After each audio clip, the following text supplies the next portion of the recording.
సరిహద్దుపై పేచీతో మృతదేహం కొన్ని గంటల పాటు రోడ్డుపైనే వదిలేసిన రెండు రాష్ట్రాల పోలీసుల తీరు చూపలను నివ్వెరపరిచింది.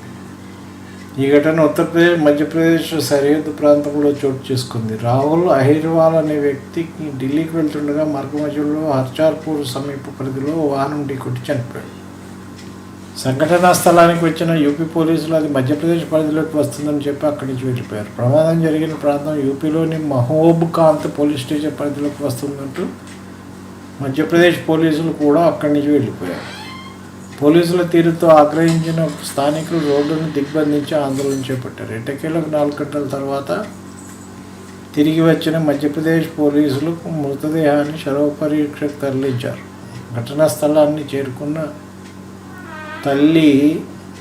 మృతుడి తల్లిదండ్రులు తమ బిడ్డ తిరిగి రాడన్న బాధతో తాముంటే పోలీసులు మాత్రం తమకేమీ పట్టనట్టు నిర్లక్ష్యంగా వ్యవహరించారని వాపోయారు.